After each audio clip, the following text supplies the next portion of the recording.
তার বাবা মার স্নেহ, ভালোবাসা, যা আমরা কেউ খেয়াল করি না। বাবা মা নিচে দাঁড়িয়ে থেকে সন্তানকে তুলে দেন অনেক অনেক উঁচুতে।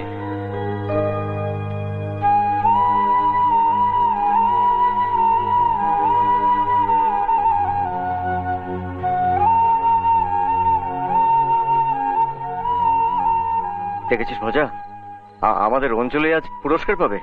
আমাদের অঞ্জলি? আমাদের অঞ্জলি? কেন তুই ভাবছিস ও এখনো আমাদের? একবার আমাদের খোঁজ করছে? একবার ভেবেছে আমরা বেঁচে আছি না মরে গেছি? ওর বিয়ের তারিখটা পর্যন্ত পেপার পড়ে জানতে হয়। দেখ, আমি সব বুঝি মজা, তবে একবার চল, ভিড়ের মধ্যে থেকে 1 মিনিটের জন্য দূর থেকে চোখে দেখা দেখে চলে আসবো। তোর মান সম্মান বলে কিছু নেই? ওরা তোকে চোর অপবাদ দিয়ে বাড়ি থেকে তাড়িয়ে দিল, আর তুই অঞ্জলির ফাংশন দেখতে চাইছিস? দেখ, অঞ্জলি একদিন বড় গায়িকা হোক, অনেক অ্যাওয়ার্ড পাক, এটাই তো আমরা চেয়েছিলাম। আর আজ ও সেই অ্যাওয়ার্ড পাচ্ছে, আর আমরা এত কাছে থেকেও দেখবো না? চল ভজা, আমরা হয়তো আর কোনোদিনও জীবনে এই সুযোগ পাবো না।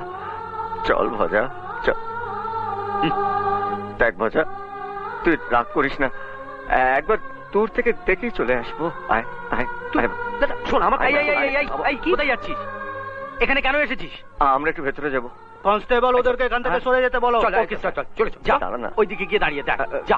ধন্যবাদ। কথা শোন, আবার পাগলামো করছিস?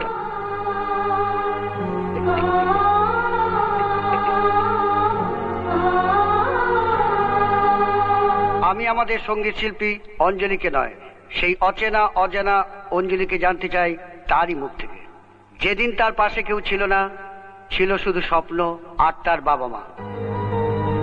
অঞ্জলি দেবীর এই বড় গায়িকা হবার পিছনে শুধু তার ভাগ্য নয়, অঞ্জলি দেবীর বাবা মার অবদানও কিছু কম নয়। অঞ্জলি দেবী, আপনাকে কিছু বলার জন্য আমি অনুরোধ করছি।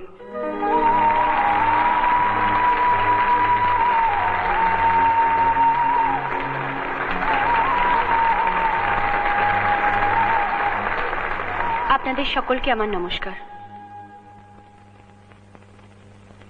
একটু আগে আমার সম্পর্কে মাননীয় মহাশয় অনেক কিছু বললেন।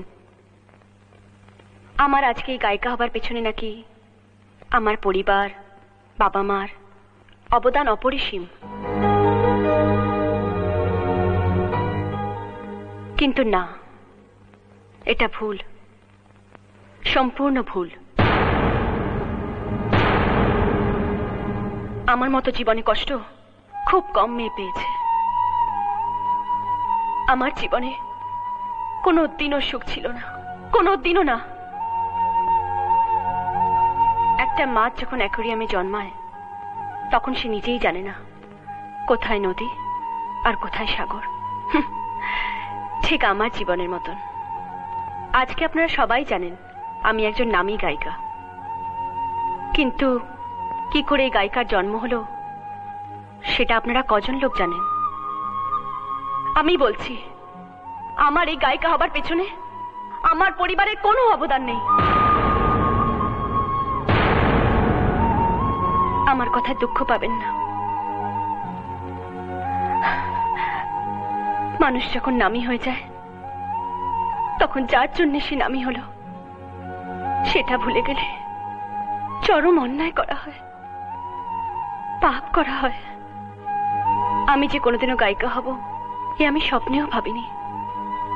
আমাকে গায়িকা করার জন্য যে মানুষটা সারা জীবন নিজেকে উৎসর্গ করেছে, 3 রাত মাথার ঘাম পায়ে ফেলেছে, মিউজিক ডিরেক্টরদের দরজায় দরজায় ঘুরেছে, তাদের বাড়ির বাজার বয়েছে, নিজে সমস্ত অসম্মান পেয়েছে, আমাকে সম্মানের জায়গায় বসানোর জন্য, যার উৎসাহ আর উদ্দীপনায় আমি আজ আপনাদের সকলের সামনে এই বিশাল সম্মান পেতে চলেছি, সেই মানুষটা কে আপনারা জানতে চাইবেন না?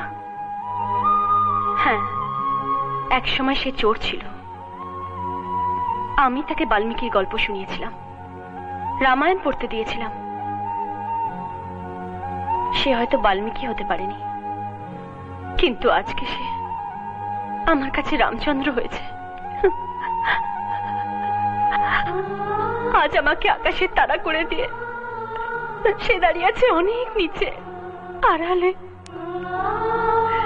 যাতে তারার আলো তার গায়ে একটুও না লাগে। আজকে আমার কাছে সবাই আছে, নেই শুধু সেই বন্ধু। এত কিছু পাওয়ার পরেও আমার মনে যে শূন্যতা আছে, সেটা সেই বন্ধুত্বটা। আমার এই সম্মান পাওয়ার পেছনে যার অবদান সব থেকে বেশি, তার হাত থেকে পুরস্কার না পেলে এর কোনো মূল্যই নেই আমার কাছে। কে কে সেই লোক? আমি কি তার হাত থেকে পুরস্কার নিতে পারি? নিশ্চয়ই পারেন, কিন্তু কোথায় তিনি? জয়, জয়, তুমি শুনতে পাচ্ছ?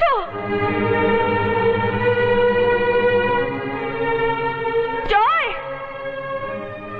তুমি যদি এখানে কোথাও থাকো, প্লিজ এসো জয়। আমি তোমার হাত থেকে পুরস্কার নিতে চাই। আমার সবচেয়ে বড় বন্ধুটিকে আমি সবার সামনে স্বীকৃতি দিতে চাই। প্লিজ তুমি স্টেজে এসো জয়, প্লিজ। আমার বিশ্বাস তুমি আজকে এখানে আছো।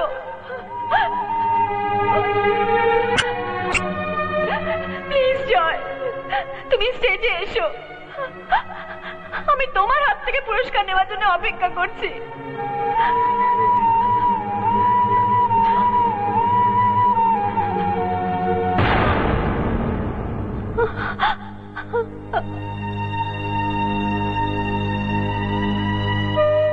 এসো জয়, মঞ্চে চলে এসো। জয়, যা যা, দেরি করিস না। অঞ্জলি তোকে ডাকছে, যা যা।